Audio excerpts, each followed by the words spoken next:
velocity boundary layer formation in case of free convection. So what's the difference between forced and free convection?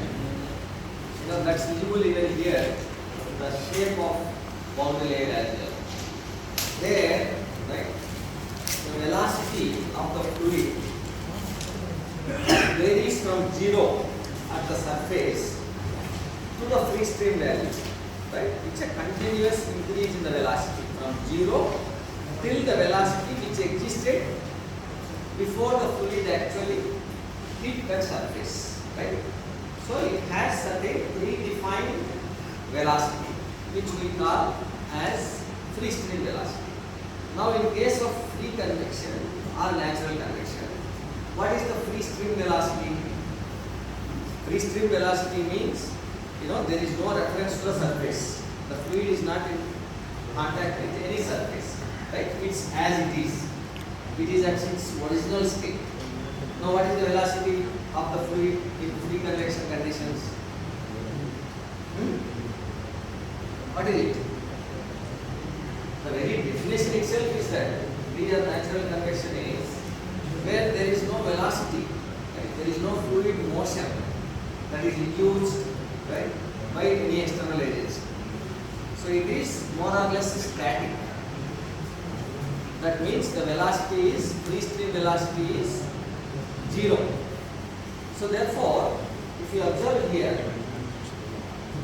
the fluid is entering the surface. Now we are taking a vertical plate. There is a reason why we are taking vertical plate at first instead of horizontal plate. Because you know, the buoyancy forces are acting because of the gravitational force and density differences.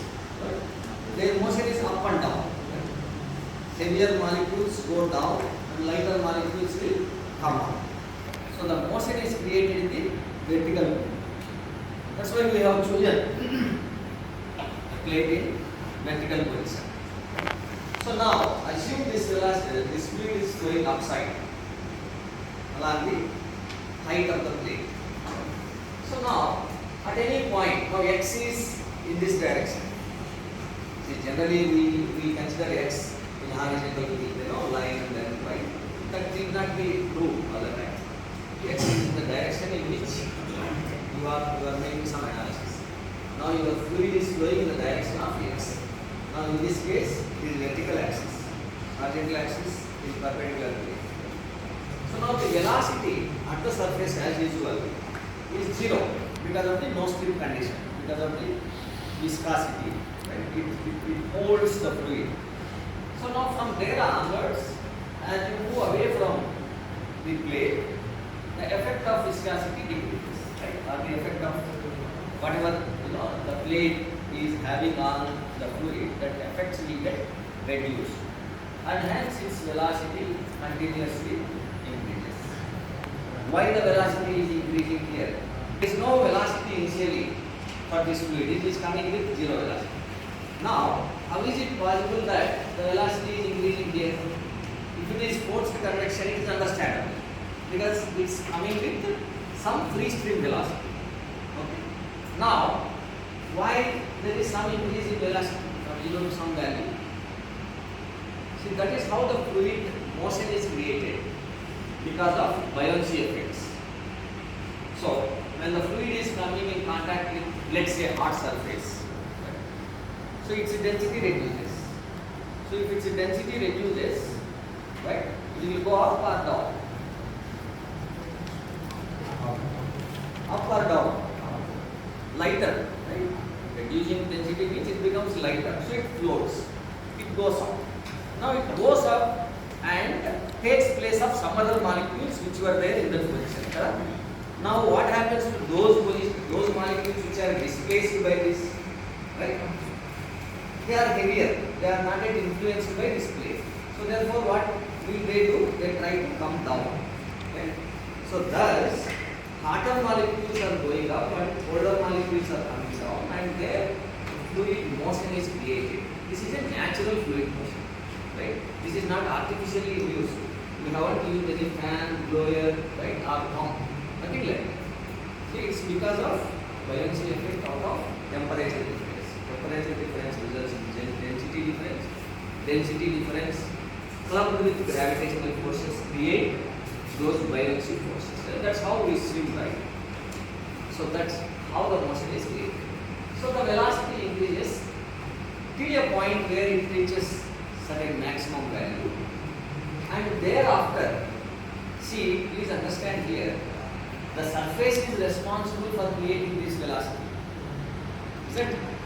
So therefore, as we move away from it, its viscous effects are reduced, but then its buoyancy effects are increased, and hence the velocity is going up, and there you found a maximum point. And thereafter, why the velocity is decreasing? Now, the fluid layers which are going up, right, are away from this. They are not directly coming in contact with the surface. So the effect of temperature of the surface, right, will have lesser and lesser effect as you go away from it. That's quite common sense, right? You keep away from a hot place, right? You don't feel that intensity. Isn't it? If you enter into kitchen, you will feel hot, right? If you come out of it, as you come out of it, the longer the distance from your what you say cooking point, you will feel less intense. That's it. So the layers are coming away from it, right? So therefore, they after beyond a particular point, right? Then that fluid motion reduces, because when they are not, touching the surface, then there is the question of changing densities because of changing temperatures. When it touches, its temperature increases. So therefore, gradually that effect is reduced. So there, what happens again? The velocity starts, that fluid motion slowly reduces, and we will get a point where there is no effect of this surface on the fluid. That means again it reaches the free stream condition, which is zero velocity. So that is how you should understand this profile. It's increasing up to a certain point, and thereafter it is decreasing, right? Whereas in force convection it is continuous increase and then flat. So this is the velocity boundary layer. Similarly, the thermal boundary layer, the temperature of the fluid will be equal to the temperature of the surface when it comes in direct contact, because the layer immediately next to the solid surface will act as a conduction medium, right? So therefore, the fluid layer that is coming in contact with this will attain the temperature of the surface. That means equal to Ts. So therefore, the fluid temperature is maximum here, which is equal to surface temperature. And as you come away from it, as that fluid, U means fluid, when it comes away from this, the effect reduces, and therefore the temperature of the fluid particle drops continuously till a point where it reaches the free stream temperature, right? That is T. This is the temperature boundary layer. This is velocity boundary layer, and this is thermal boundary layer. This is temperature gradient, this curve represents, and this curve represents the velocity gradient, right? Please make a note of that.